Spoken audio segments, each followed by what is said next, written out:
My skin is black. So check it out. I'm DJ Krate Digga of the Mighty Sound Champion Crew. Skin is black. I'm gonna say this. I think y'all know it, but I'm gonna say it. Black excellence is an amazing thing. So, like, being covered in black excellence, to be dripping in black, like black excellence is dripping in black. And you see this hat right here? This hat is like literally dripping in black. And I'm gonna tell you where to get one. But if you want to know where to get one of these, you gotta watch this podcast. See you then. Welcome to the Dripping in Black podcast, where we celebrate Black excellence throughout the Black diaspora.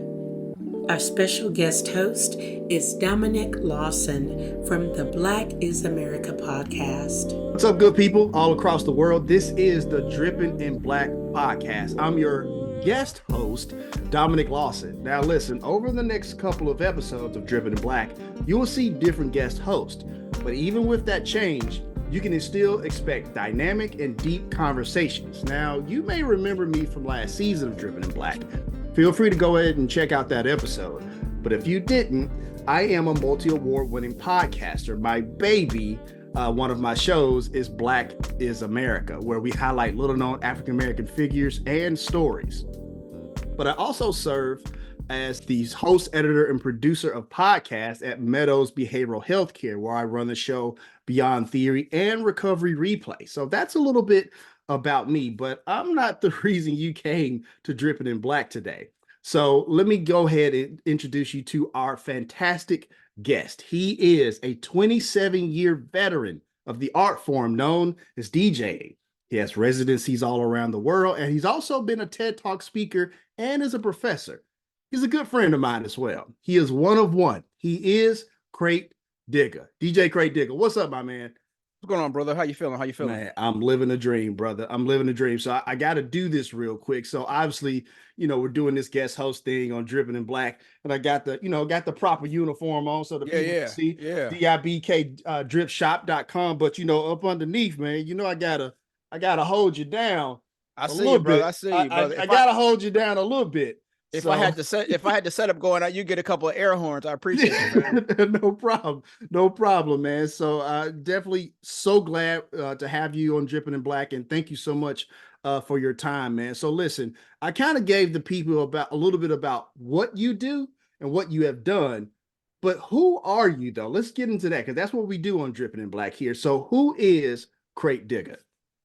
Wow, a loaded question, but I guess the shortest of the long answers is I'm an artist, I'm a creative, I'm a musician, I'm an educator, I'm an intellectual sometimes, I'm a comedian sometimes, I'm a father, I'm a grandfather, I'm a uncle, cousin, brother, I'm a pain in the ass, I'm a great friend, I'm a warrior. It kind of really just depends on what the time and the place calls for. I'm a lot of things, but in the end, I'm really just a everyday guy who has had the opportunity to have some amazing experiences, and most of those have been funneled through the kind of the scope of, or the vehicle of, hip hop culture, specifically the subculture of DJing. Thank you so much for sharing that. Just kind of share with us a little bit before we kind of dive into the beginnings, if you will. Why is hip hop so important to you, and what has it done for you from a professional standpoint, from a personal standpoint? So starting from a personal standpoint, even though I don't look it, so I'm going to share some things, and I don't want people to like fall out their chairs or crash their car if you're driving while you listen to this. Okay. I was born in 1978. Now I know when you look at me, they be like, "You born in '78?" And don't be aghast. I was. I know I don't look it. I know. Relax. I know. But I was born in 1978. So coming of age through the 80s and being a teen and young teen in the top of the 90s, like hip hop, it was just the language of my demographic. And not just because I hung around with, Black kids, because, a lot of my experiences were outside of my own cultural space, but hip hop was just the language of my youth, of my people, of my culture, and of my engagement, my social space. So kind of learning and engaging from that context of hip hop through music, through dance, through DJing, through graffiti, even though I wasn't heavily directly involved until a certain time in my life, like it was always a language that I kind of resonated with and eventually spoke through. With that being said, understanding that hip hop was always built on and based on a lot of things that came before it. So being a kid, hanging out with my dad in the car, listening to the Gap Band or listening to the OJs or insert whatever artist that eventually became the foundation of what we knew as hip hop music, you know, in the beginning, and then the samples and all those things moving forward.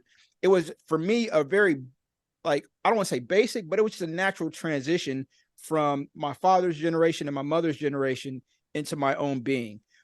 So from a personal standpoint, it was in part a time and place thing.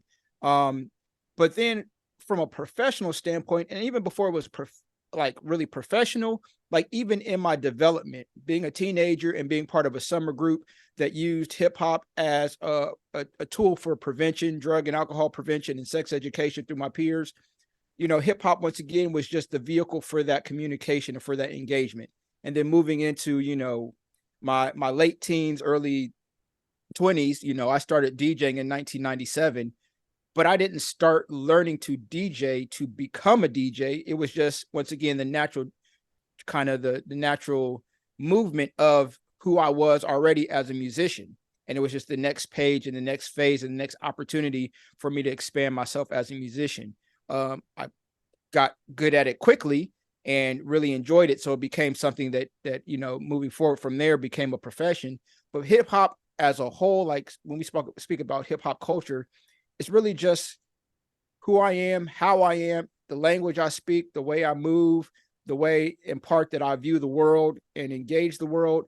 There's so much to it, but you know, it's just, you know, it's kind of like, how do you define who you are and how you are? A lot of those things were, I don't want to quite call it predestined, right, but at the same time, and I'm gonna give away a little secret here. I'm working on a live stream that I'll be doing later on this year that features music from 1978. So when I was going back and doing this research and seeing these songs that came out in 78, I was like, yeah, this, like a lot of this isn't me. A lot of this is like the spirits and the environment and the world kind of putting in me and bringing me forth to ideally be who I am now and contribute what I've contributed over the years.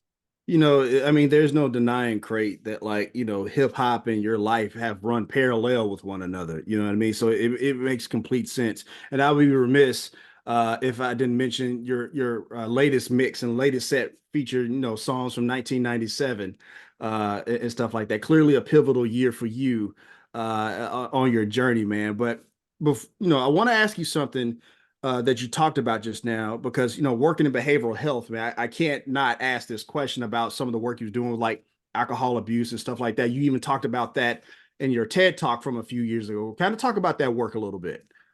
So, and it started before I was a member, but in 1990, I joined a group called the Self-Esteem Team here in Columbus, Ohio. The Self-Esteem Team group was a group of young people aged basically 12, 13-ish to 18. A couple were older, but basically in that age range. And we all fit under the Urban Minority Alcoholism Outreach Program of Franklin County, which basically means that we had a task of doing alcohol, drug, sex education, kind of just social issue awareness and prevention to our peers. And one of the ways we did that was we would go out and do presentations to groups. And inside of those presentations, we would talk about different drugs, their effects on the body, and why we were pushing for prevention of using in those drugs.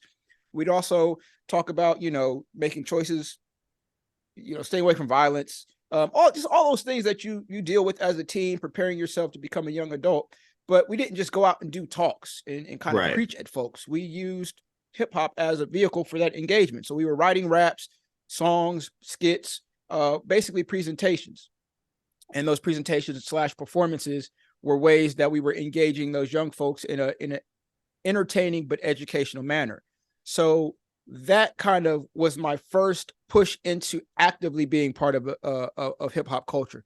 Before that, I had seen Grandmaster DXT and Herbie Hancock, and like I could sing Rocket. I had seen plenty of DJs on Rap City and on MTV Raps and all those things. So I had seen DJs in action from afar, and I had heard DJs and their contributions to music and heard hip hop music from afar. But being actively engaged in the culture didn't start for me until like 89, 90. And then kind of did that middle school into high school. And then once again, high school into college, like those engagements and having opportunities to do that. And then in college, even before I was actually DJing, I was part of SGA, student government. And one of our things, having gone to Kentucky State, which is an HBCU, one of the big things we do is plan our homecoming. So as part of SGA, planning homecoming and then being able to be backstage for comedy shows or some of the concerts and different things and to meet different artists. It kind of just was all stepping stones and blocks towards what would be my own future and my own journey in engaging hip hop from a more kind of I don't want to quite call it a space of belonging, but more of a space of direct engagement, I guess is the best way, or kind of being more of a fish in the water versus somebody looking at the fishbowl. Gotcha. Krate, you mentioned middle school and high school and HBCU, Kentucky State, where you attended. But I want to go back a little further. I want you to take me back to the mid '80s. And if I was running up and down the halls of Bellstone Elementary, and saw Krate running up and down the halls, who was Krate then? What would I see? What would I be witnessing if I was in elementary school with you? You would see a little dark-skinned kid with a big black afro. I was probably smiling. I wasn't a misfit and a misbehavior, but because Bellstone as an elementary, my father is a teacher before he retired, and he was teaching. I believe at the time he was teaching 4th grade, and I was, of course, not that old yet. But having my father in the school, even if I didn't see him until maybe the very end of the day, or even if I didn't see him until after school, my father's presence in the school was one that was very much an awareness of mine. So I governed myself accordingly. I'll leave it at that.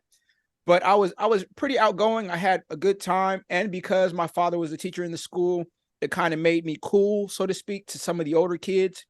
And while I didn't take advantage of it, it did give me the opportunity sometimes to slide over to the big kids side of the playground, for example, and shoot basketball a little bit and do those things and have a kind of, I don't want to call it notoriety, but just a recognition that, oh, that's Mr. Jackson's kid. But with that being said, it was just, I was any other kind of kid in elementary, in kindergarten, 1st grade. But what was special about my time there is less about Bellstone specifically, and the fact that I was born in Canton, Ohio. Canton, Ohio, for those who are not aware, is where the NFL, the Pro Football Hall of Fame is. So every year when they do the Hall of Fame inductions and they talk about bringing all the people in, you see them wear the gold jackets and get inducted into the Hall of Fame. Part of that whole weekend is a whole bunch of different events, which include parades, football games, and then they had a battle of the bands. Now, I didn't know it at that time. That kind of battle of the bands was a bit different than what I became aware of as an HBCU attendee, battle of the bands.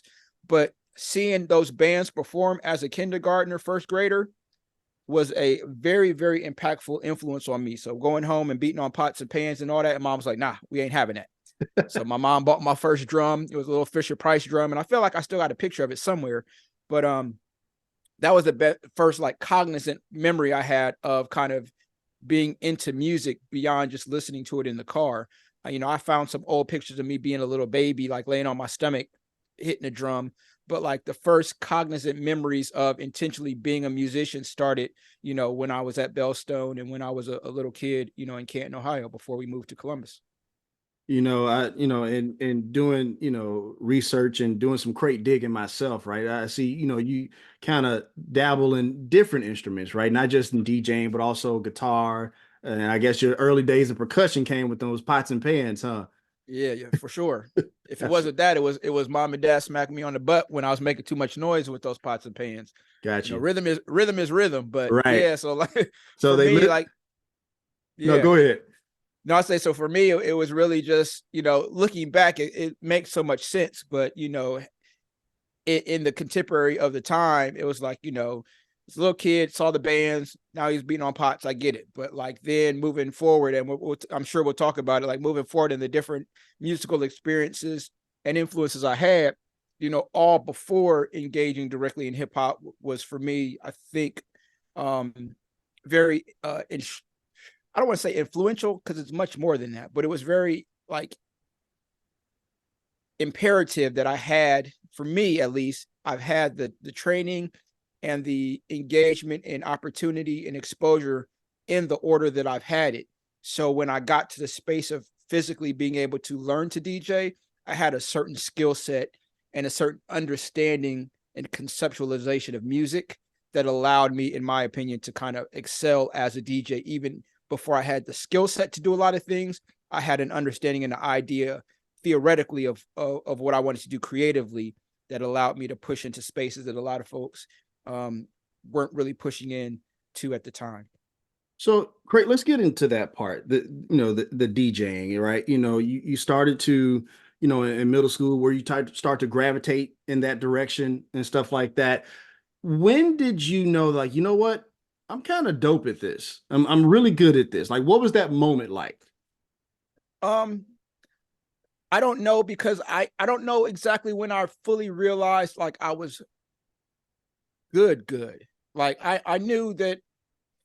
Or maybe the first time you had just an inkling of success to even inch toward in that direction. Does that make sense? So let me say this. Yeah, that makes sense. But let me say this. Like the first time I physically put my hands on turntables and a mixer, Sakari, who was the DJ who, at Kentucky State, we were friends, but he was one of the main DJs on campus. So he was the one who took me under his wing. Like the first time I did anything, he asked me, had I done this before? And I was like, nah, this first time. Now, of course, once, as I said, I've seen DJs. So I understood what a fader did. I understood what a crossfader did, even though I had never touched the mixer before. Or whether it's because I had a little Fisher Price, kind of kiddie turntable as a kid, or my parents had, phonographs, record players at the house. So I understood how a record player worked. I tried poorly to copy what I saw other DJs do with my dad's or my own record player playing 45s or whatever. But because I didn't have the right type of slip mats, it didn't work out well. So I say all that to say, like, it wasn't like, and I'm gonna date myself with this reference, but it wasn't like Brother from Another Planet where I just dropped here on Earth and had to try to figure out what all these things were. I had that awareness. But I say all that to say, when I was asked if I had done it before, even though I didn't my ego didn't run wild with that, I think I understood on some level that I'm a step or two or three or however beyond a beginner stage as a beginner. So along with being asked that question, to then have someone say, hey, come to the room at 10 o'clock and we're going to practice and I'm going to teach you this and that. So having somebody invest time in me and invite me to be part of like this next, I don't want to call it a circle, but invite me to be, part of this next phase of development, let me know that I was on to something. And this all was happening, fall of 97. So right at the beginning of my sophomore year in college, this is happening. So this is like September. Our homecoming is the second weekend in October. And that's when I'm doing my first gig, is that same fall, October. So we're saying 6 weeks of basically practice training or whatever. And I'm doing my first gig. And my first gig, not that I was thrown into it per se, but I didn't go into it expecting it to be my first gig. It was just what I was doing. It was the weekend and I was a roadie, basically. I would help carry crates. I would help set up the equipment. I would test stuff out every blue moon. If Sakari needed, whether it was a party at the student center, or if it was a party somewhere else, like I would help load the car, set up speakers, and I would just hang out and I would watch and observe and kind of learn how to put sets together and how to play songs and do these different things. And then I would have my own ideas I would work out during practice. Every blue moon at a party, Sakari would need to run to the restroom or wanted to dance with his girl or whatever. So I would play 1 or 2 songs. But doing all that on a normal basis, this first gig was me setting up, everything set up, testing the speakers, throwing the first song. Sakari says, hey, I'm gonna run downstairs. I'll be back. He runs downstairs. First song is ending. I know, all right, throwing another song. So like I'm doing what I'm supposed to do, what I normally do, But I'm realizing like 6, 7, 8 songs later, he hasn't come back yet. And there's people starting to come into the venue. So I just keep going. I know what to do. I'm not, once again, in my mind, it hasn't clicked that, okay, I'm on my own, because I never felt that way. You know, I had other performance experience. I had experience as, you know, in theater in high school and all those things. So like being a performer or being quote unquote on stage, like that wasn't, that was back of the hand for me. So maybe an hour later, he comes back in like, yo, everything cool? I'm like, yeah, man, I was starting to get worried about you. Here you go. And I'm ready to hand it over to him like always. He's like, oh, no, I'm doing another party downstairs. So I'm like, all right. I'm lightweight shook because I'm realizing like, oh, this is on me. But once again, all of the years of things I have done before that, whether it be as an athlete, whether it be as a musician, whether it be as a student, all of those life experiences, I had the confidence to now continue this gig, knowing that I didn't have nobody to save me. I just had to take all the training and all the understanding and creativity and all those things and put it to play. So first gig was homecoming of 97, and I've kind of just been playing records ever since. You know, it's interesting, and I'm curious about, you know, because you do teach as well, right? You know, and you have pupils. Do you take that doctrine of, you know, kind of throw them into the fire kind of approach when it comes to your students, or are you more of the guiding teacher and kind of go that step by step? I'm kind of curious based on the experience you just shared. So ideally, I try to teach how the student learns best. Okay. So having done this for 27 years and had other type of teaching and instructional experience, I really try to teach to the student, especially if it's a one-on-one or a small group thing. With that being said, like there's certain things that I can only explain a certain way, or there's only things that I can show you how this works. It's up to you to make it your own thing. And I use this metaphor. It's like there's only so many letters of the alphabet. We got 26 letters in the alphabet. You get to pick the letters to create a word. And then you get to pick the words to make your sentence. And then you get to pick your sentences to make your paragraph, and on and on. So however you choose those ingredients or those kind of building blocks determines how you communicate yourself and how you speak what it is that is inside of you to get out. I can just show you like, yo, you got these 26 letters. Here's your punctuation. Go to work. And if you have specific questions or there's certain things I see you're trying to do but can't figure out, then I'll kind of like go more hands-on. But I really try to give students that I have the space to allow their creativity to come forth. And I just try to facilitate the bringing of whatever their voice is or whatever their story is or their thing. I just try to facilitate that coming forward. But with that being said, sometimes, and I guess we're going to start to get a little controversial because I'm going to say some things that some people don't like. I don't Listen, care. man, this is Dripping in Black. You know how we do this. Go for it. So once again, coming from a space where hip hop is a culture, like, yeah, it's a genre, it's a type of music, but it's a culture. DJing is an aspect or a tenet of that culture. So there's certain things, even as technology, for example, moves forward, that I'm still rather traditional in. So there's sometimes where I'll have a student who sees DJing as this thing that they see, whether it be on social media, TV, movies, whatever. And I understand and I respect that perspective, but I also say, hey, I can't tell you what to do or what not to do, but I can also let you know that this is a culture. And there's a lot of people who sit with how they see DJs, and DJing sits from the context and the perspective of culture. So if you do this, or that, understand that it's going to look this way to some people because culturally speaking, it is A, B, or C.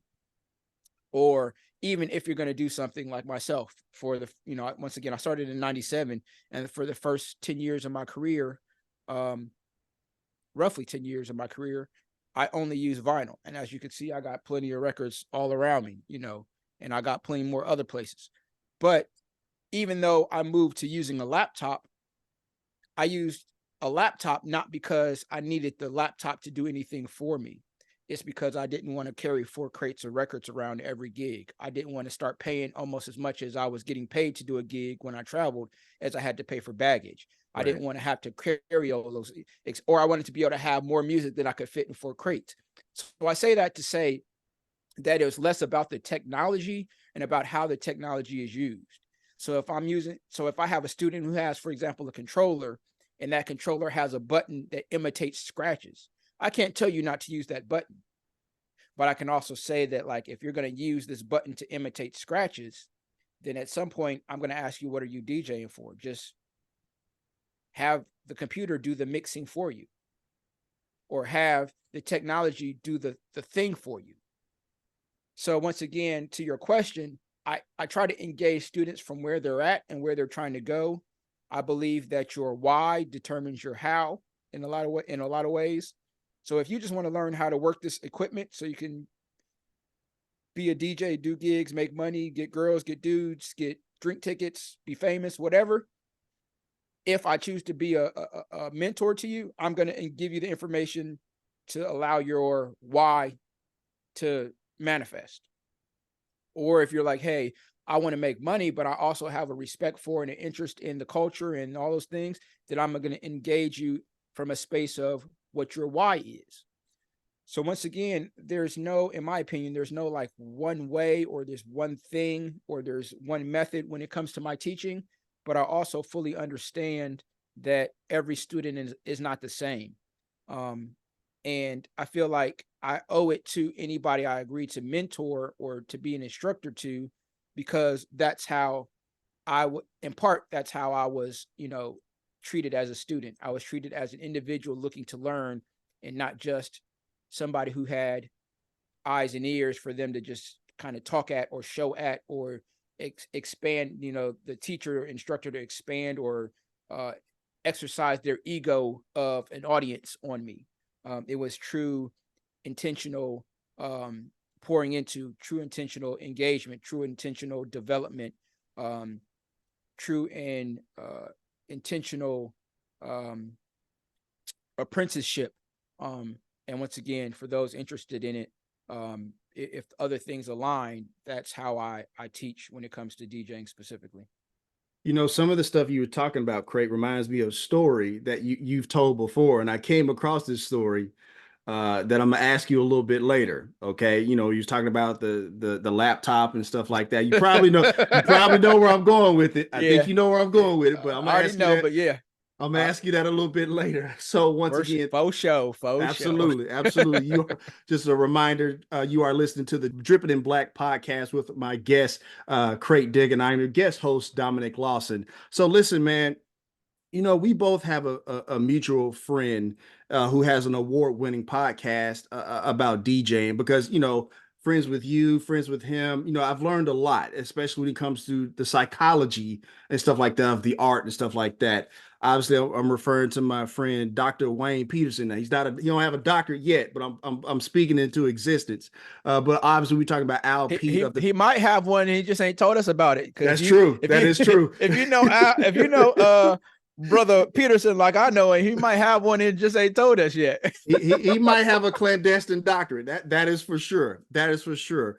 But, and listening to you guys talk about the art form and stuff like that, I'm always just fascinated by it. So if you would, Krate, for the person who doesn't know, right, take us on the arc of a set. Like, when you go to perform, whether it be for an event or something like that, just take us through from beginning to end, like take us through that arc, if you will, like putting it together and stuff like that. Does that make sense? Absolutely. So I say, and I hate saying this, but I feel like I have to. It's very contextual. So if I'm doing a 30-minute punch in, so if I'm like doing a 30-minute set because there's a whole bunch of different DJs, or I just have a performance slot, I approach that in a way that's a bit different than if I'm doing like a 4-hour club, or if I'm gonna be at a concert or music festival and I'm doing multiple hits throughout the day.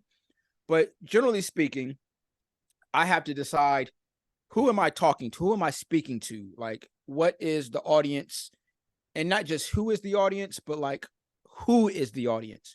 Are they hip hop heads? Are they folks who have, that kind of general commercial hip hop engagement? What type of event is it? What time of day is it? Where in the world am I doing this? So all of those different things kind of start to inform where from the zeitgeist of hip hop do I want to kind of engage. Once again, and we could talk about this at another time, like my DJ moniker, Krate Digga, is very intentional. It is about digging in the crates. So even if I'm going to do a hip hop set, I'm going to find ways to bring in these other things that build out and the understanding and the foundation of hip hop culture, especially from a musical standpoint. But in the end, I want to start in a space kind of like in a, I guess a macro level is the best way to say it.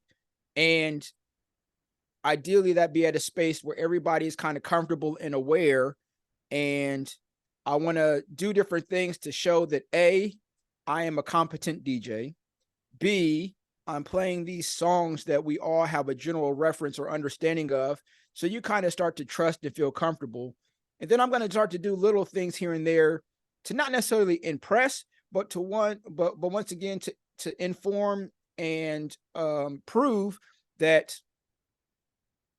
this is something I need to listen to, or I need to watch and see what is he doing now? How did he do that? Or did I just hear what I think? So all these things that I try to use from a psychological kind of standpoint to get people engaged, but I want them to have fun. Ideally, I want them to learn something, whether it be, I didn't realize that was a sample for that, or wow, how did he flip that into this as a transition? And there's so many more ways, but in the end, depending on what it is I'm trying to accomplish, determines how I do that. So whether that's starting at 9 and taking them to 10 immediately and we staying on 10, or we starting at 5 and slowly going up and coming down a bit, or, you know, once again, if I'm doing a 4-hour club or a 4-hour bar joint or a lounge or whatever, you know, we might start at 10. We might, you know, we at 10 o'clock, we starting at 10. And then as the night goes, we'll punch in and out and kind of come up and down through tempos and time frames and all that.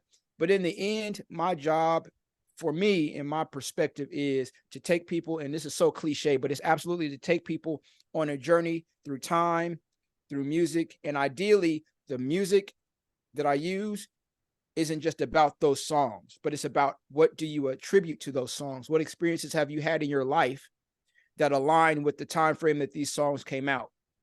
And are you able to relive different experiences in your life? So at the end of the night, you're like, wow, I had a great time. Not just because I heard good music, but I had an experience that ideally only Krate Digga can give. Because only Krate Digga is going to put these 5 different ingredients together to make this dish or to make this meal it's amazing how you went from this song to this song to this song and then ended with that song that referenced back to the first song you played. And I had no idea that that's where he was going, but it all makes sense now, or, you know, all those different things. But it's really about just having people have an experience that they A, absolutely enjoyed, B, would love to have again, and then if all things align, C, it's an experience that only I can give them. Because once again, like if I'm just doing what everybody else is doing, then I'm making myself obsolete. You don't really need me. Right. You can plug in the Spotify, the jukebox, or, you know, I say, you know, one thing I say, like we send monkeys to space, but that don't make them astronauts. But if that's all it takes, then, you know, y'all don't need me. Right. And I'm just always fascinated when you and Dr. Peterson talks, you know, about this, because like, when I was watching your interview on WTMH radio, where you was talking about how I'm playing this song because I need to set up this song for something else that's going to happen 4, 5, 6 songs down the line. Right. It's the intentionality, right? That, and the intricate intentionality that is so fascinated me. And when you was talking about it's more than just the music, it's the experiences attributed to that, right? Does it transport you back to time? Does it transport you to that first love, that first time you got in a fight, that first time of whatever? So no, I appreciate that in detail, brother. And it makes it fun too. You know, once It again, does. It does. You're doing something for 27 years, you know, you gotta add a little spice to it. It may ideally, you know, keep it fun, because, you know, and that makes it sure it's keep it fresh for yourself, right? You absolutely, know, and absolutely. actually and keep that going, man. No, I appreciate that. So obviously you've been doing this, man. We're talking almost 30 years, man. That's That them Hall of Fame type numbers, you know what I mean? And Yeah, so, man.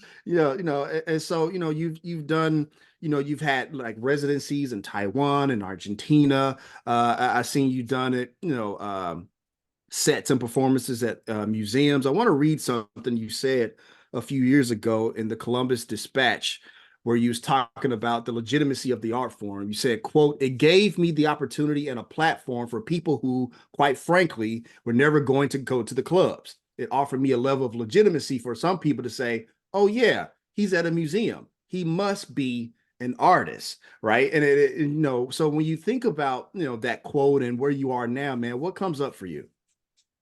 Um, a lot. And once again, I think back on those opportunities and that opportunity specifically with Scott Woods doing the Holler 30 event.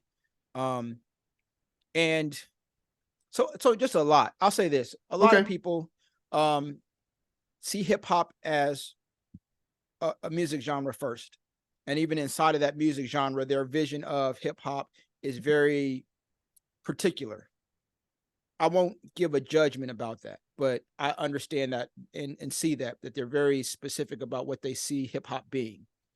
So when you kind of retroactively enforce that perspective, by the time you get to what a DJ is, a hip hop DJ, like a lot of people say DJs aren't musicians or DJs ain't really doing nothing but playing music.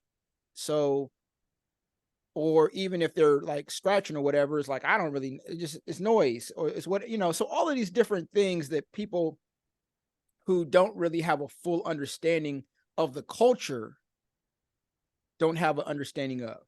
And even though some people who have a respect for the culture, they still understand like DJing from the concept of like parties or the clubs or excuse me, or just a space where it's not treated the same way you would treat a violinist. It's not treated, quite honestly, it's not treated like fine art. It's not treated like uh, um, a lot of performance art is treated. So I say all those things to say, understanding whether I agree or disagree, understanding those perspectives, given the opportunity, not just because like somebody owes me or like I had this idea that I did, like someone saw what they saw in me, respected me enough to say they felt I belonged in this space. They felt that I had deserved, earned, and would be an adequate representative of hip hop culture to be put in this space. In the same space like a Yo-Yo Ma or something like that, correct? Absolutely. And in a space that has mayonnaise and Monets on the wall. So I say all that to say, given that opportunity to be able to go into these spaces and perform, and not just to go in and do the same thing I would do in a club, and I don't mean that in a demeaning way, but Of like course. go in and show folks like as a DJ, whatever you thought DJs do, they may do that, but they also do this. So going in and being able to put a set together that had a video component. So all of the music that I was playing had a visual component. So it wasn't just about what you hear, but what are you seeing? And so, once again, specifically to the Holler 30 event, I started that off with the slide that says, when you hear music, what do you see?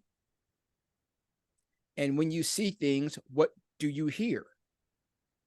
Because oftentimes when we engage hip hop, we're hearing the music, but we may not be seeing a video with it. So what do we see to ourselves, or what images are created? Or when we see things in the world, sometimes we're like, oh, yo, does a hip hop song come to mind or does it not? So once again, all of those things come together to say, as an artist, as a creative person, I'm taking these art forms and I'm showing you that they have multiple spaces that they can sit in. And hip hop DJing ain't just for the club, or it's not just for the young people, or it's not just loud bumping into cars, driving down the street, rattling the china in the armoire, all these other demonstrative things that people often push hip hop to. Right. Unless it's making them money, because that becomes the flip side. Like a lot of people have a lot of a lack of respect and consideration for hip hop, but we see hip hop everywhere.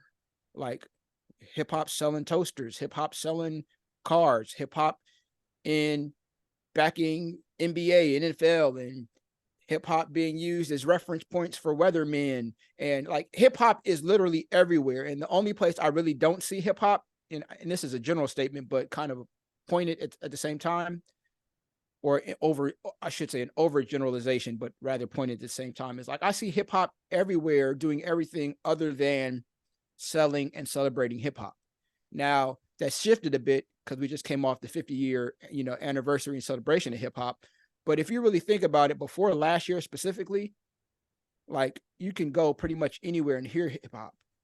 But like, what is hip hop doing for hip hop when you hear or see it most times? And a lot of times it's being used to support and direct attention and finances and awareness, et cetera, to this other thing, as opposed to celebrating itself or highlighting itself, which is a whole nother conversation that I'm not always equipped, but sometimes I quite honestly don't have the energy to engage, because I find myself talking to,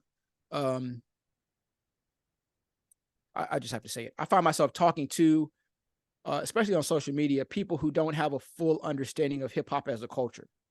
So it's kind of like if we talk about cooking, if it's just about it ends to a mean and making a meal, like what I look like as someone who doesn't cook a lot, trying to compare myself and what I make in the microwave to somebody who has, a 4-star restaurant or blue ribbon chefs, and being like, it don't really matter. You made a meal how you make it. I made a meal how I make it, and it's all the same. Like, yeah, we all may have made a meal, and maybe that is the same, but this like all means are equal to the end. Like it doesn't sit with me. Because above all else, I find it disrespectful and dismissive of people who've done a lot of hard work, a lot of sacrifice.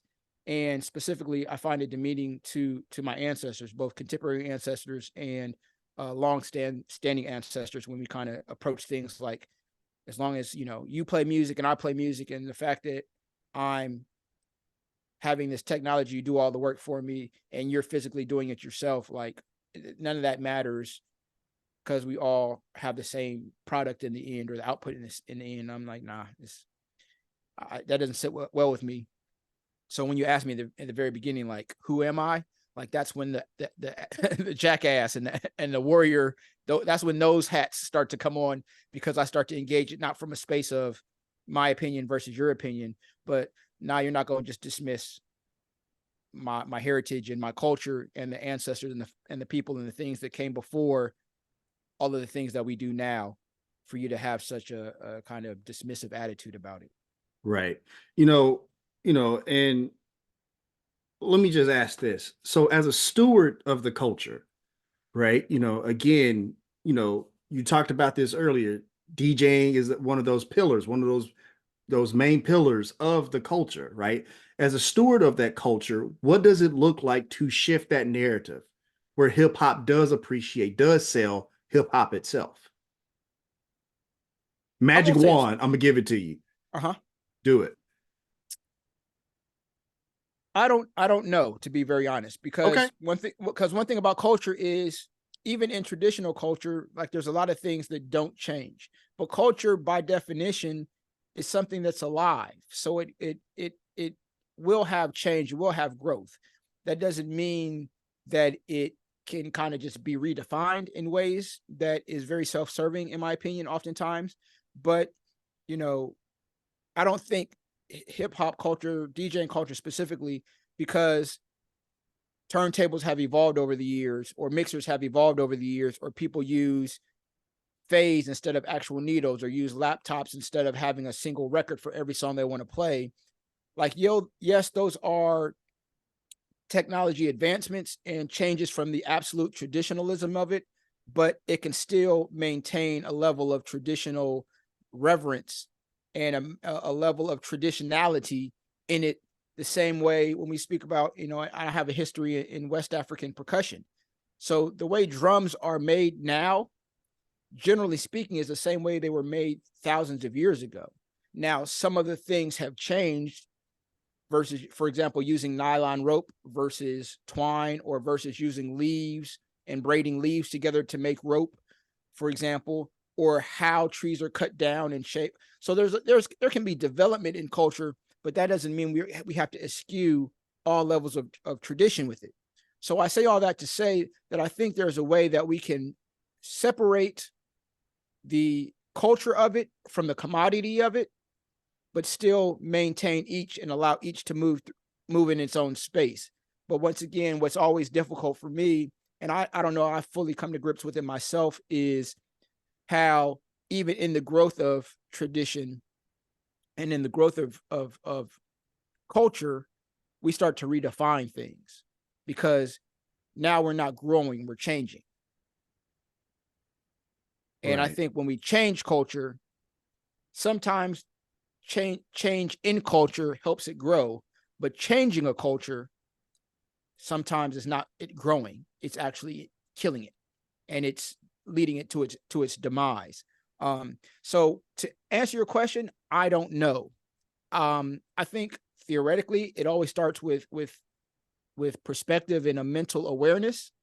Even things I don't necessarily agree with doesn't mean I can't, or I don't have to acknowledge that they exist. As a male, I'll never give birth to a baby, but that don't mean I got to walk around and act like people don't give birth to babies. Just because it don't happen to me don't mean it don't exist. So like, I think it all starts with a level of awareness, and I don't want to say a level of intelligence, because I don't feel like it requires intelligence per se. There's plenty of things in the world, no matter how smart I am or am not, there's plenty of things in the world that I don't have a level of intelligence about, but I can still have a level of awareness and respect and consideration for. So I think in the end, it starts with inside one's mentality first. And then based on each person's mentality, I think that often influences what they do, what they say, how they engage those around them in the world around them, and often what they don't say and what they don't do, and how they choose not to engage certain things. But if I have to swing the magic wand, as long as I'm not smacking somebody in the face with it, it really starts with it really starts with kind of just mental awareness and openness to what is, even if it's not for you, or even if you don't necessarily agree with it. I think you said an important word earlier there, Krate, and this reverence, right? That reverence piece. I think, embrace the revolution, but establish the reverence. And I think that reverence piece could definitely go a long way for sure. And that kind of brings me to story time here a little bit at Dripping in Black. But before I do, I got to bring out my little mug here, because we gotta pay some bills around here at Dripping in Black. So but Dripping in Black family, make sure you go to DIBK shop.com to get your mug, and also this shirt that I'm wearing as well. So great. We mentioned earlier that there's a story, I think it's like from like 2010, 2011, about a program called Redo, right? And a laptop and stuff like that. So if you would, sir, and I think it kind of speaks to the reverence piece a little bit that we were just talking about here. Just kind of share that story a little bit, because I think it kind of encapsulates a little bit of what you're talking about as far as accepting, respecting the culture and stuff like that. And so the floor is yours. I'm just gonna drink out my mug here. You gonna sip with your pinky up while I spill the tea? All right, I got you. Yeah, there you go. So context to this story. The Redo is an event that started 2010, 2011-ish here in Columbus, Ohio. A group of DJs came together and basically started doing an event on one Sunday each month called the Redo. It was, generally speaking, it was based on the concept of the do-over party. So many of you are familiar with the do-over parties that happen across the country. But the concept of the do-over was like having generally speaking, a Sunday where you could do the weekend all over. Instead of Sunday being like a down day preparing for the week, you're going to do the weekend over, have a Sunday party. The Redo was similar, but it was shifted a bit because so often, once again, as a working DJ, our job in part is to kind of provide service, entertainment for a venue or for other people. And sometimes, depending on what that market is and what that venue is and all these other things, that will construct and constrict the music that is available to be played in those spots. So the redo was all about us redoing the weekend for us, DJs DJing for other DJs, not having to play the top 40 this or the popular that, or like the dance floor moving. It was not about that. It was about us as DJs spinning the tunes that we in our hearts wanted to play and sharing that music with other DJs. And it was kind of like we invited the general public out to be flies on the wall in this DJing for DJs clubhouse kind of thing. So that's the context of what the redo is. The redo would always have a mix of artists who brought crates of records and played analog vinyl, and DJs who would play, using generally speaking, Serato, which is basically a DVS or digital vinyl system. So I would still use my turntables in a mixer. I would just use a special type of record that would then read the songs off my laptop. So instead of having 4 crates, as I mentioned before, I can have all 40,000 of my songs on my laptop available to play. I still had to load the songs up, and I still had to use my records and my record player / turntable and my mixer. So all of those things were the same. I just was not using a physical record of each song. I had the laptop and the mixer talking together with this special vinyl to allow me to play my songs through the turntables. All right. So that's basically how it worked. This particular redo, we usually had, usually went from around, 4 to 10-ish, give or take. And we usually do 30, 45 minutes, sometimes an hour, depending on how many guys show up to play. So sometimes you would get, 6 different DJs. Sometimes you would get as many as 10 different DJs doing sets. This particular night, we had a whole bunch of DJs come through. Everybody had great time, great energy, great sets. And at the end of the night, we had this one guy come up who had been to several other redos. So he's aware of what we did and how we did it. I don't know a lot about him personally, but my understanding is he wasn't from Columbus and hadn't been in town for a while. So he didn't have the same access to his records, supposedly, or other things. So that wasn't a big deal because he said he's going to bring his laptop. Other people had brought their laptops, plug in, it's whatever. Right. So, somehow, and once again, I don't know how it worked out because I wasn't really aware of it until it was in the process of happening. Somehow he gets put on at the very end of the night. So he's about to be the last DJ of the night. So he plugs in his laptop and starts to play the first song. And he's doing a reggae set. So I'm like, all right, first song. He's starting on 10. Cool, let's go. And slowly but surely, I recognize and realize the second song has come in, and I'm looking as I'm cleaning up my own things, because if I wasn't the DJ right before, I was 2 DJs before, so I'm still putting records away and minding my own business at the back part of the stage. And I look over and I see his laptop is still sitting on the turntable. So I don't have a video shot of it, but basically, if you're looking at me right now and I was behind the turntables, I would have a turntable here, I'll have my mixer in the middle, and I'll have another turntable here. His laptop is still sitting on the turntable, so if there was a record there, it could not spin because his laptop is literally sitting on the turntable. So I see he's going 2 or 3 songs in, laptop is still up here, and I'm like, oh, I'm thinking, being the tech nerd that I am, that he's on some new shit. He done figured out something. So now I'm really interested, thinking oh shit, what am I about to learn? The next thing I know, another song comes in and I'm realizing he's made no changes on the mixer. He's not even mixing songs anymore. So now I'm really I go from a wow to a what? So I stand on the side of the stage, the front corner of the stage, and I look back and I realize he's not using the turntables or the mixer at all. He has taken his laptop and basically taken an aux cord and plugged the phone jack of his laptop into an open channel on the mixer, and he's just basically playing out of his sound card on his laptop.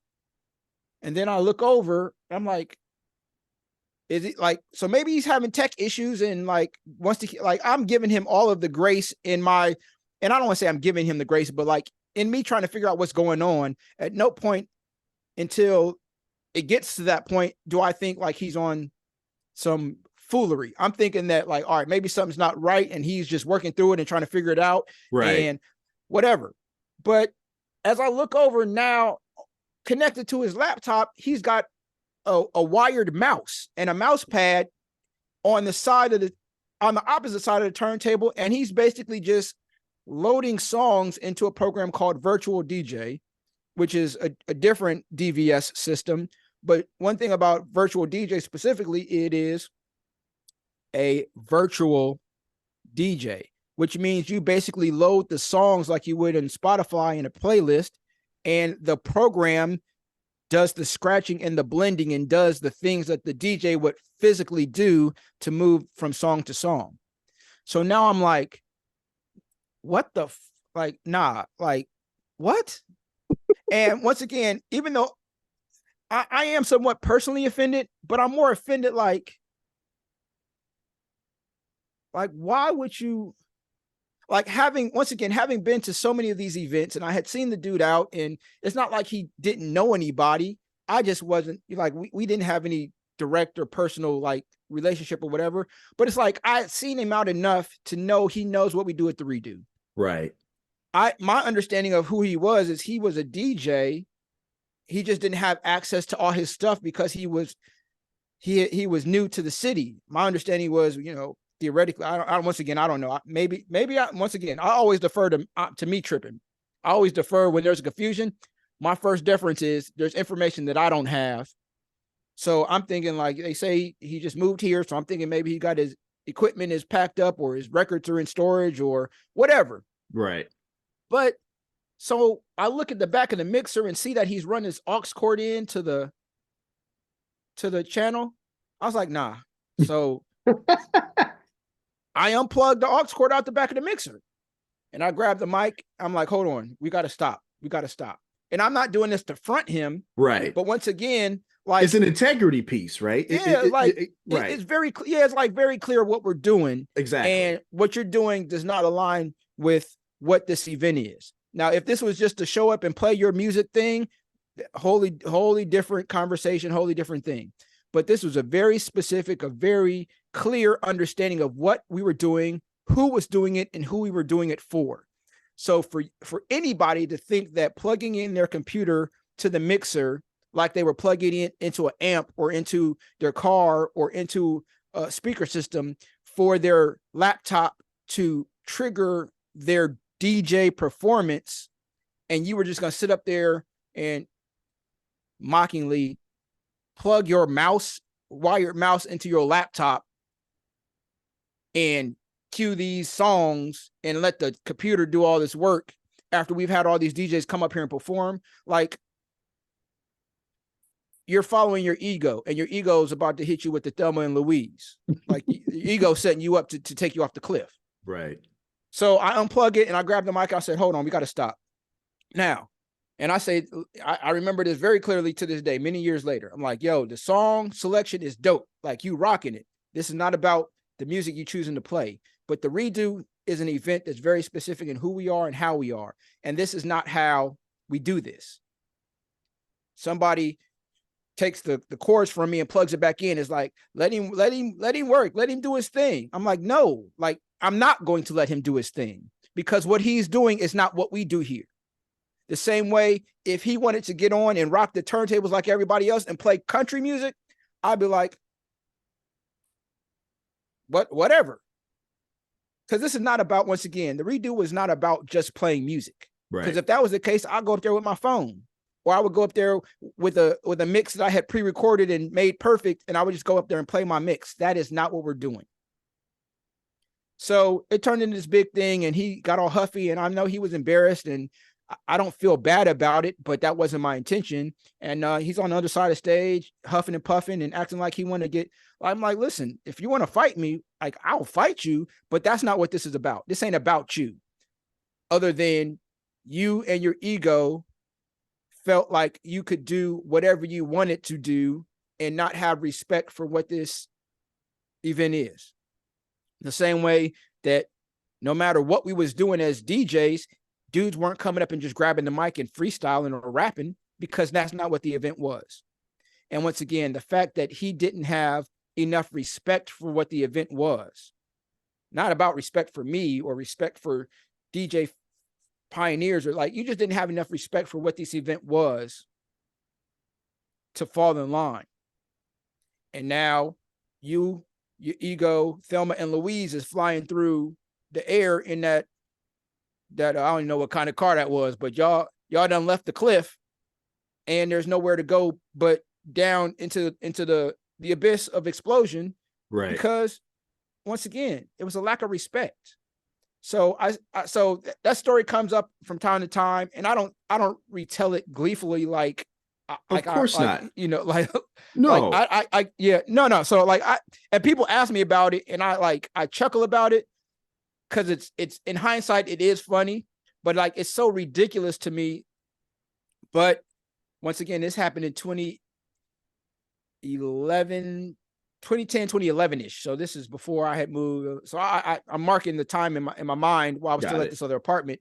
So this was before 2012, at least before, the summer of 2012. But in my mind, once again, it reminds me it's a marker where the ends justify the means.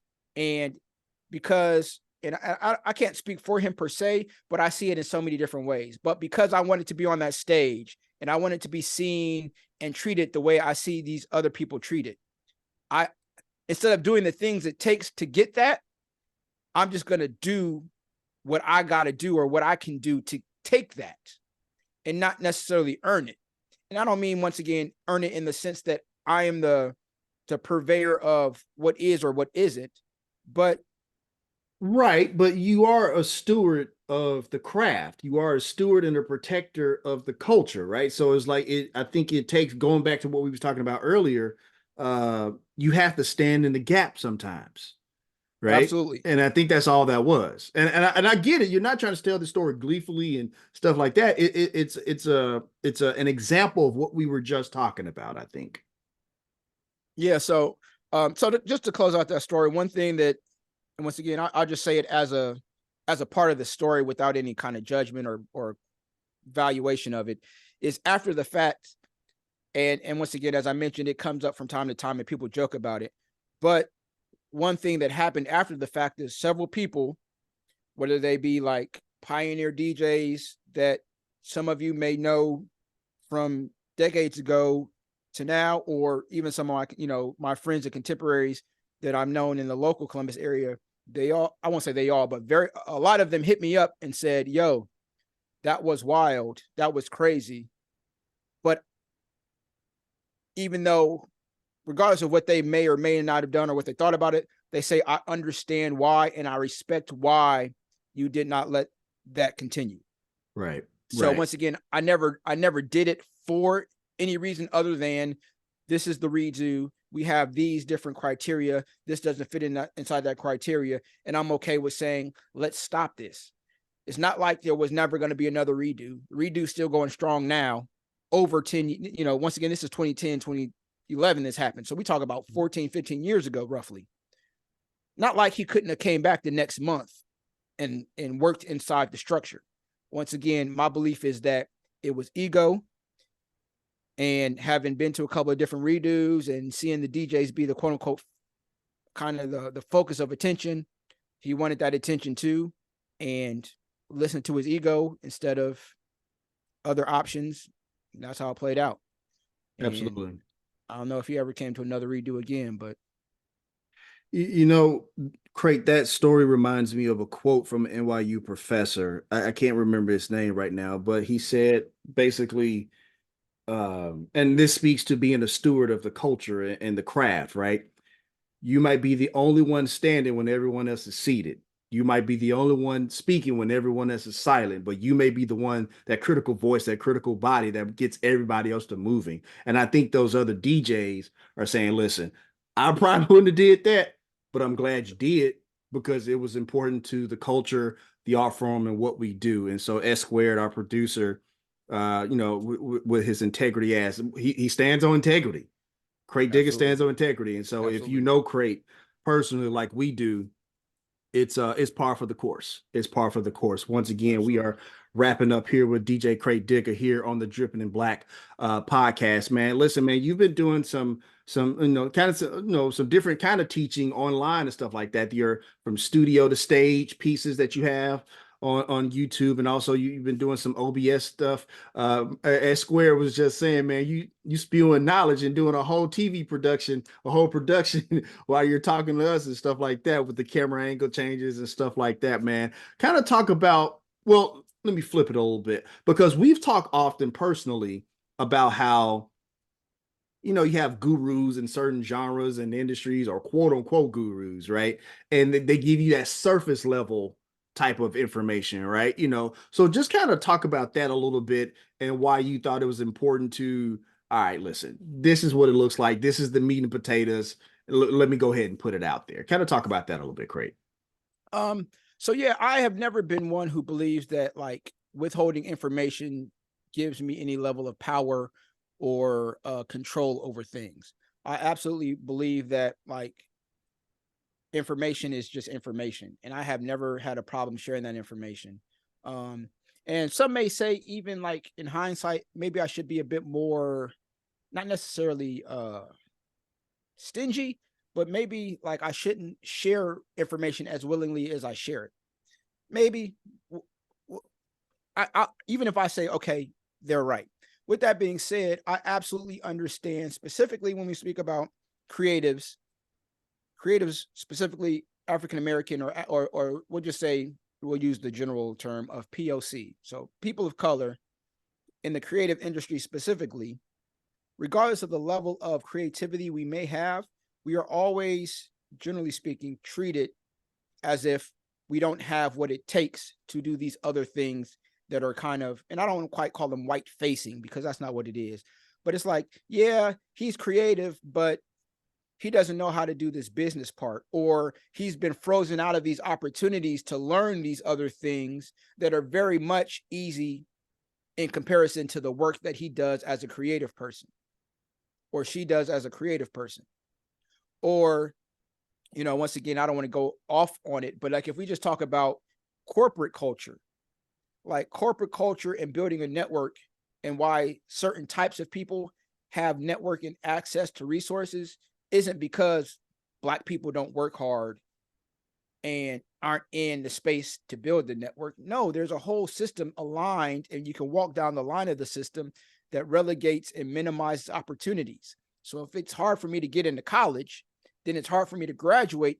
Well, let me take a half step back. If it's hard for me to get into college, then it's hard for me to get an internship.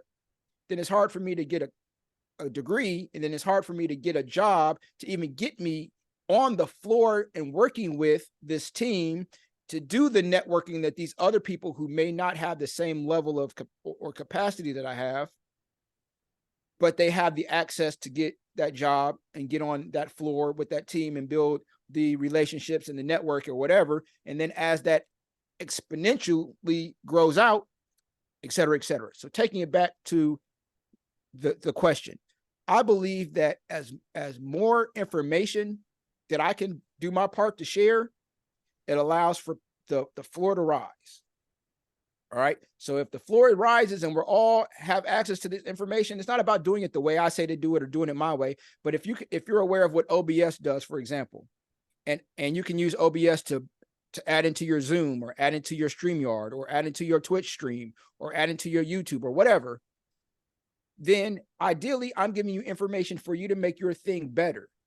And if making your thing better allows more awareness for this group, for the pool, for the community, I don't have no problem doing that. I'll be very honest, and it ain't the first time I've said it. Generally speaking, no matter what I've accomplished throughout my career, I've never been one who's had a vast amount of resources. Like, I can try to pull this down and hope the whole thing don't fall down behind me. Everybody pray for me. We got you. But this mixer right here, like, it's kind of hard to see. Let's flip over here. So like this mixer right here is a mixer that I had for roughly 10 years. All right. Now I've painted over it and customized it, but this is a Behringer mixer. Anybody familiar with the Behringer brand or the line knows that it's not like a knockoff but it's like a discount lower level compared to your Reigns and your Pioneers and your Vestax and et cetera. I bought this because I could afford it at the time, not because I necessarily loved it in comparison to others, but I needed to have a mixer that I could do certain things with, and this is what I could afford. And people made fun of me and all those jokes, but I was fine with that because what I did is I learned everything this mixer could do, and I bust people's ass with this mixer because I took what I could do, I took what I learned and the information, and I was taking this mixer and programming it to MIDI. So now I can control my laptop off the buttons of the mixer. And people come to shows and be like, oh shit, how do you do that? What? Like, yeah, I'll tell you. Because once again, most times, and I hate to see it, but most times people take the path of least resistance. Not necessarily because they're lazy or they're ignorant or whatever, but if you learn how to do something and it works for you, you're going to do it because that's what you know how to do and it works for you.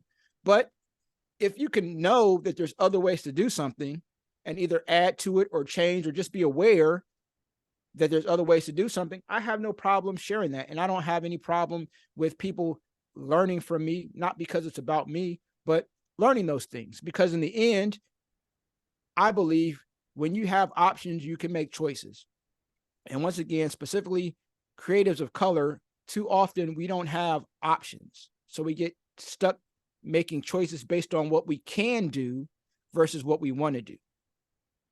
So adding, whether it be expertise, information, awareness, perspectives, adding that to community is fine for me because I don't approach community in the context of what community can do for me.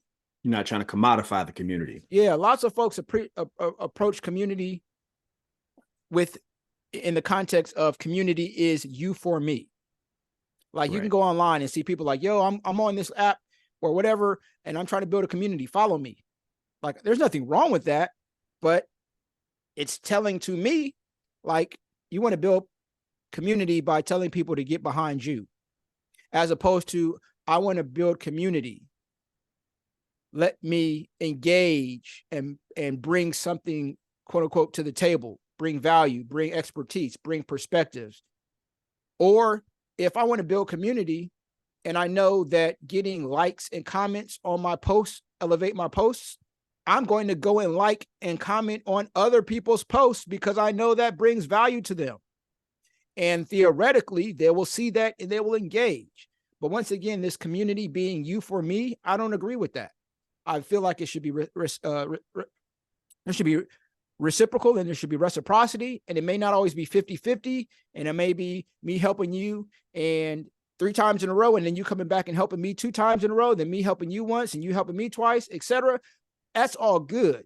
But I say all that to say that if I have information, I don't mind sharing it, because in the end, taking it back to my perspective as a DJ, I believe you can get 5 DJs the same 5 songs. And if you have any DJs worth their salt, you're going to get 5 different presentations of those same 5 songs, each DJ taking those things and making it their own and giving it and sharing it, as opposed to it being a cookie cutter thing saying it has to be this way. So I don't mind sharing information because I know and I have the confidence, and maybe this is the small level of arrogance that I have about myself or conceit I have about myself, but I don't sweat nobody having the level of creativity or the perspective I have. So like, I'll tell you everything I know. I'll give you my equipment to do it on. Like, I don't give a shit. because in the end, how your brain works and how my brain works, I guarantee aren't the same. And I'm cool with trusting and betting on myself and my creativity to let me take, whether it be this old mixer that had rudimentary and limited access, or my Pioneer S9 or S11 or whatever I'm using, and putting that thing through the Krate machine and see what comes out. So I say all that to say, like, information is just like ones and zeros.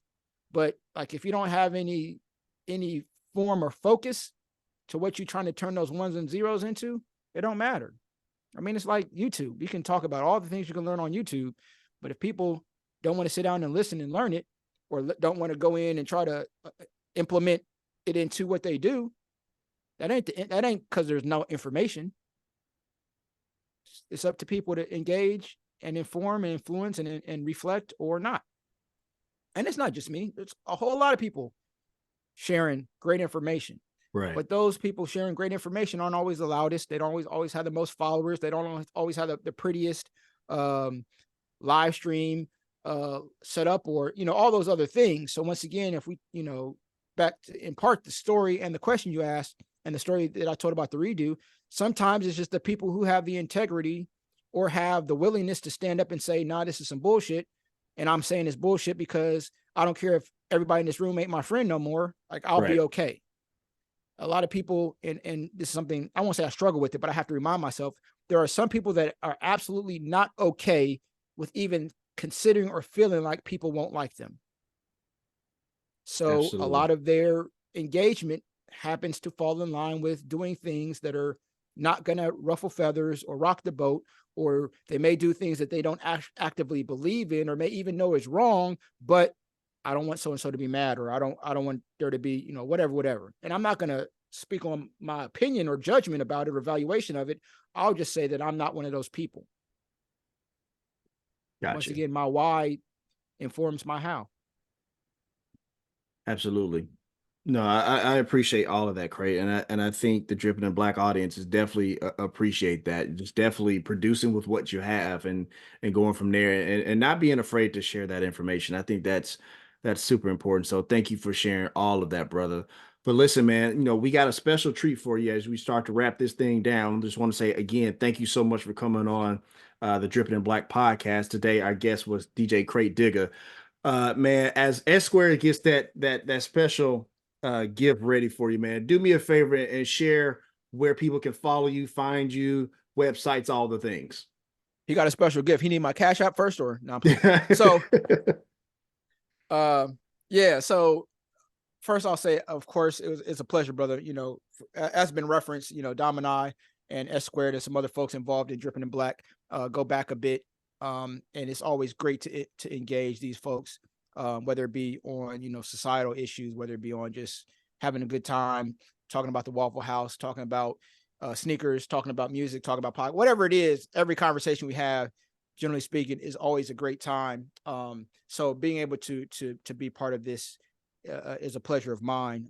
So I want to say thank you. But to your question, 24/7, 365, you can catch me on CrateDigga.com. It is kind of the entrance portal to the Krate Digga universe. We have music, we have videos, we have tutorials. I have a documentary that in part features Grandmaster Flash. We got, we talked about the Dripping in Black shop. I got merch too. This is just one of the many things that are on the in the store, in the Krate Digga store. But there's so much on the website, man. I really fight with not over inundating the website with stuff, but I want everything that I have to share that I can, generally speaking, reasonably share. I try to get it on the website so you can download mixes, you can listen to mixes, you can download and watch video. It's just everything. And as I mentioned, I talk about, being born in 78. And once again, I know I don't look it. I know. Everybody calm down. Relax. Everybody take a breath. I know I don't look it. But if for whatever reason, all the things I said on this podcast, made no sense to you, or was whatever, but you just felt like I was a beautiful person to look at. If it was really that important to you, you can go to my IG, which is on my website, but it's Krate Digga on the Instagram. If you think I'm funny looking, I would probably agree with you. And I say, just stay on the website and you can get a lot more information. But above all else, I say the website is one of those things that over the many years that I didn't have a website, I knew I needed a website. And I made excuses for myself and different reasons why I didn't do the work to develop the website. But having the website that started in 2015 has allowed me to move into spaces, not because I became a better DJ, but because, once again, having the website put me in a space that when people went to research Krate Digga, it wasn't just about what I've done or what I could do physically as a DJ or skill-wise, but they saw me as a legitimate, respectable business. And that's one thing when we talk about the growth and the changing and development of culture. I would like to see DJs, and it doesn't have to be my way, of course, but I would like to see DJs and creatives generally, but specifically DJs, do more to make their brand commercially and not necessarily corporately, but commercially and financially more authentic.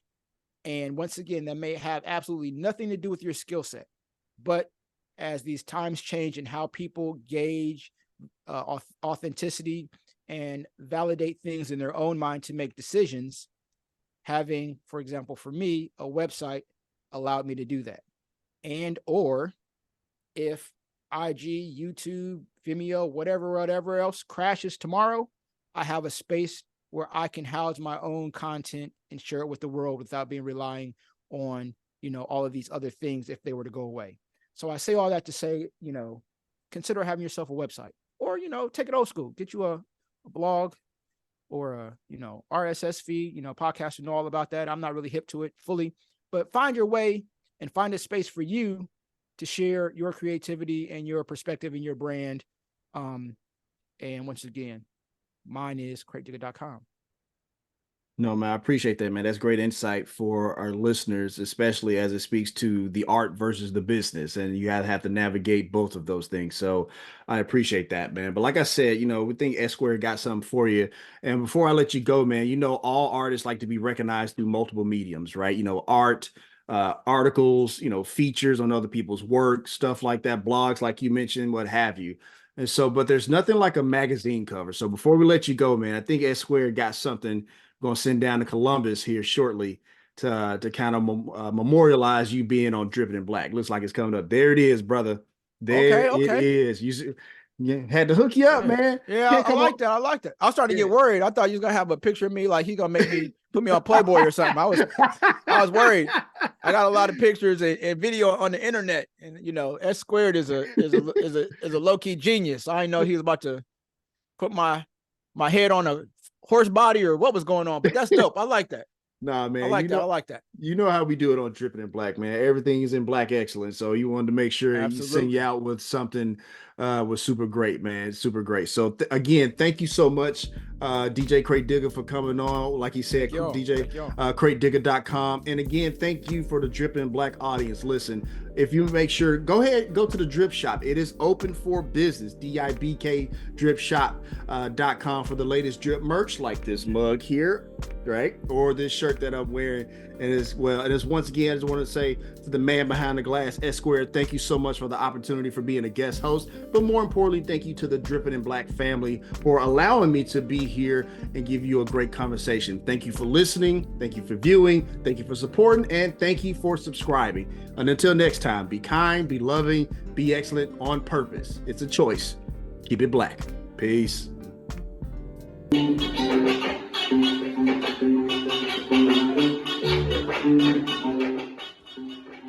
Talk about Black excellence.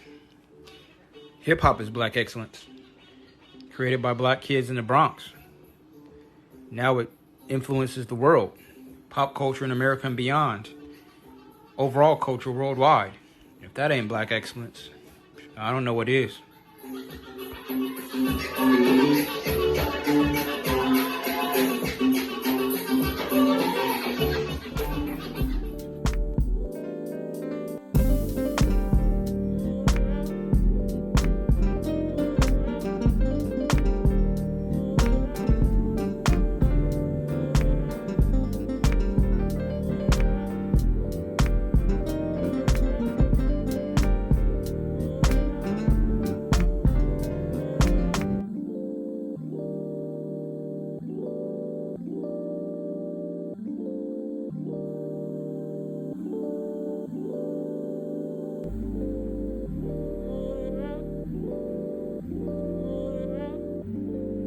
You have just experienced a Dripping in Black production.